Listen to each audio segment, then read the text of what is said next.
नमस्कार और किसान भाइयों, देसी मुर्गी पालन में आप सभी का स्वागत है। आज हम देसी मुर्गियों के लिए होममेड फिनिशर फीड किस तरह बनाना है इसके ऊपर बातचीत करेंगे।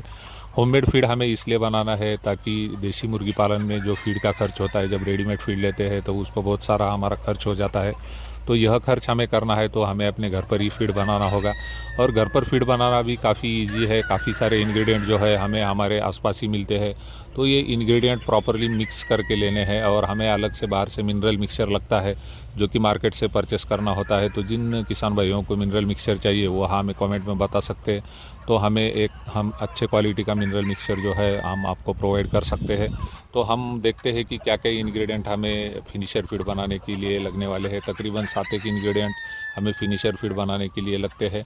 इसमें सबसे पहला जो इंग्रेडिएंट है वह मक्का मेज़ रहता है।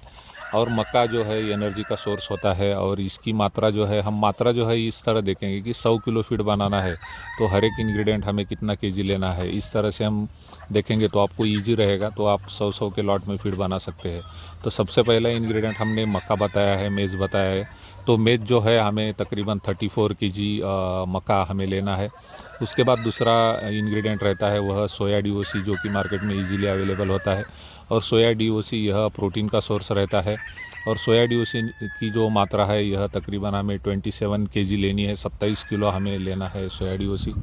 उसके बाद आता है राइस ब्रान। राइस ब्रान भी इजीली हमारे आसपास जो राइस मिल है वहाँ पे मिलता है, मार्केट में भी मिलता है। राइस ब्रान की जो मात्रा है यह तकरीबन हमें 20 केजी लेनी है, 20 किलो राइस ब्रान हमें लेना है। इसके बाद बारी आती है व्हीट ब्रान की। व्हीट ब्रान हम इसलिए लेते हैं कि हमारे फीड का खर्च कम हो। व्हीट ब्रान मार्केट में आप देखेंगे तो तकरीबन 5 रुपये केजी से मिलता है और इससे हमारा फीड कॉस्ट जो है वह कम हो जाता है। तो राइस ब्रान की मात्रा हमें 9 किलो लेनी है। इसके बाद आता है फ़िश मील।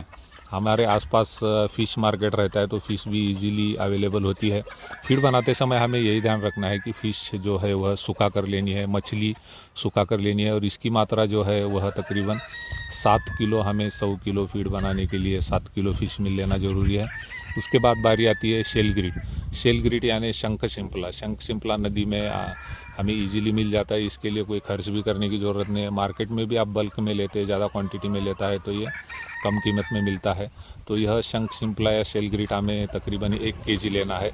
और अंत में सबसे इम्पोर्टेंट जो इंग्रेडिएंट है वह होता है मिनरल मिक्सचर। तो मिनरल मिक्सचर की मात्रा हमें 2 केजी लेनी है। मिनरल मिक्सचर बहुत बार मार्केट में महंगा मिलता है। तो जिन किसान भाइयों को डायरेक्टली ऑर्डर करना है वह हमें कमेंट में पूछ सकते हैं कि सर हमें मिनरल मिक्सचर चाहिए, तो हम आपको वह बाय ट्रांसपोर्ट इजीली प्रोवाइड कर सकते हैं। तो इस तरह ये सब इंग्रेडिएंट आप मिक्स करके लेते हैं। तो हमने 100 किलो का यह फीड फार्मूला बताया है। तो आप टोटल सब मिक्स करेंगे तो इसकी मात्रा जो है यह 100 किलो हो जाएगी। तो ये सारे टोटल इंग्रेडिएंट जो है हमें प्रॉपरली मिक्स करके लेने हैं। और पल्वराइज़र या हमर ग्राइंडर नाम का जो मशीन आता है इससे हमें निकालने हैं। आटे की चक्की है, इससे हमें नहीं निकालना है क्योंकि आटा हो जाता है तो हमारा पोल्ट्री फीड ख़राब हो जाता है। तो पल्वराइज़र में हमें इसे ग्राइंड करना है ताकि हम फिनिशर के दाने के हिसाब से इसका जो फीड है यह बना सके। तो यह ध्यान रखना बहुत ही ज़रूरी होता है। तो इस तरह आप अपने घर पर ही जो है फिनिशर फीड बनाइए और कम कीमत में यह फीड बनाइए। और अपने देसी मुर्गी पालन का जो खर्च होने वाला है ज़्यादा से ज़्यादा वह आप कम कर सकते हैं ईजीली। फिनिशर फीड बनाने के लिए आपको कोई भी परेशानी होती है, दिक्कत आती है तो आप ज़रूर हमें कमेंट कीजिए। तो जैसे ही आपका मैसेज हमें मिलेगा हम आपके सवाल का जवाब देने की कोशिश करेंगे। तो आज हम यहीं पर रुकते हैं। आप सभी का धन्यवाद।